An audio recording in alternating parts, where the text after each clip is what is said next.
In this tutorial, I'll guide you on how to install plugins in Adobe After Effects.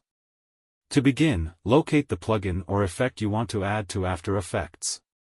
Typically, these plugins come in the form of .aex files. Next, open After Effects by searching for it in the Windows menu.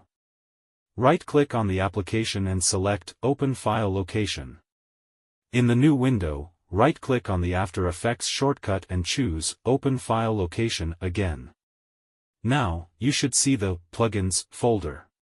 Simply drag and drop your desired plugin into this folder. However, to avoid these previous steps, you can navigate directly to the Plugins folder by going to Windows Program Files Adobe After Effects Support Files Plugins. After placing the plugin, restart Adobe After Effects, and you should see the added effect available for use. That's how you install plugins in Adobe After Effects.